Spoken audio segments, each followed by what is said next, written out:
श्री परमात्मने नमः। प्रिय मित्रों, मैं डॉक्टर कृष्णपाल त्रिपाठी आप सबका हार्दिक स्वागत करता हूं। मित्रों, मेरा एक विनम्र निवेदन है कि इस समय जो वीडियो देख रहे हैं उसके नीचे यदि लाल रंग से अंग्रेजी में सब्सक्राइब लिखा हो तो उसे एक बार टच कर दें। बगल में एक घंटी नुमा एक आकार उभरेगा, उसे भी एक बार टच कर दें। बस इतना करने से मेरा चैनल सब्सक्राइब हो जाएगा और भविष्य में मैं जो भी वीडियो बनाऊंगा उसकी सूचना आपको तत्काल मिल जाएगी। आप उस वीडियो को देख करके लाभ उठा सकेंगे। यदि इसके पहले आप सब्सक्राइब कर चुके हैं तो दोबारा करने की आवश्यकता नहीं है। मित्रों, मैं इस समय एक अत्यंत महत्वपूर्ण विषय पर चर्चा करने जा रहा हूँ। जैसा कि सर्वविदित है कि कुंडली देखना सीखो नाम का जो मैंने एक श्रृंखला प्रारंभ की है, उसी श्रृंखला में आज मैं लग्न चक्र के विषय में बताने जा रहा हूँ। पिछले अंक में मैंने ये बताया है कि किसी भी व्यक्ति के जन्म के समय पूर्वी क्षितिज पर जिस राशि का उदय होता है उसे ही उस व्यक्ति का जन्म लग्न कहा जाता है। और ज्योतिष में जन्म लग्न और उसके आधार पर बनने वाले लग्न चक्र का ही सर्वाधिक महत्व है। ये आधारभूत तथ्य है।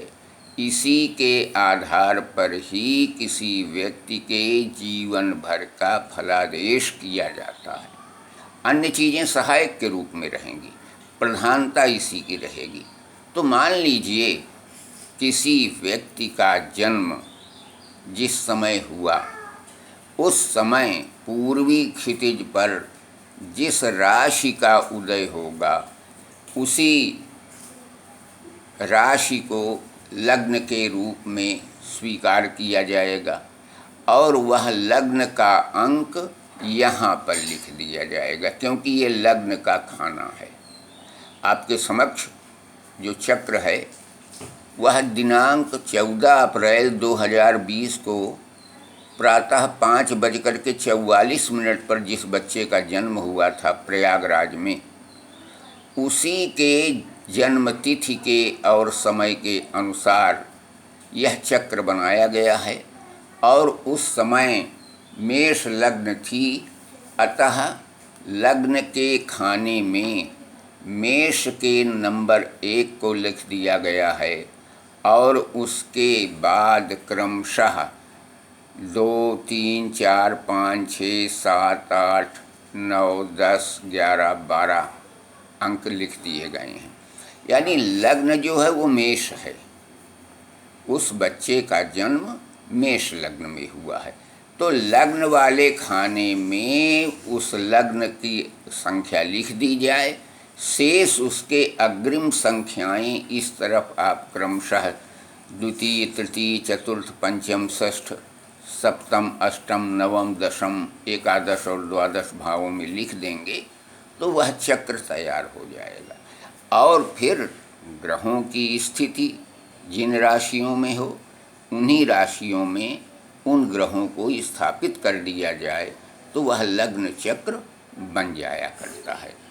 इस लग्न चक्र का इतना अधिक महत्व है कि जिसके संदर्भ में संपूर्ण ज्योतिष आधारित है। इसमें 2-3 बातें खास हैं, उन्हें समझ लीजिए। नंबर 1, किसी भी व्यक्ति के जन्म के समय पूर्वी क्षितिज पर जो राशि उदित होती है, जिस राशि का उदय होता है, वही उस व्यक्ति की जन्म लग्न होती है और उस जन्म लग्न की संख्या को इस लग्न वाले खाने में नोट कर दिया जाएगा। जैसे इस व्यक्ति का जन्म मेष लग्न में हुआ था, इसलिए मेष लग्न की गिनती नंबर 1 को लग्न वाले भाव में नोट कर दिया गया। शेष उसकी अग्रिम गिनती दूसरे खाने में, अग्रिम तीसरे खाने में करते हुए 12 खाने में 1-1 अंक कर दिया गया। यहाँ पर खूब ध्यान रखिएगा कि उल्टे क्रम में कोई गिनती मत रखिएगा। सारी गिनती सीधे क्रम में एंटी क्लॉकवाइज कीजिएगा बाईं ओर, यानी मेष लग्न में जन्म हुआ तो नंबर 1 लग्न भाव के खाने में नोट कर दिया गया। फिर दूसरे भाव में 2 नंबर, 3 नंबर, यानी वृष, मिथुन, कर्क, सिंह, कन्या, तुला, वृश्चिक, धनु, मकर, कुंभ, मीन।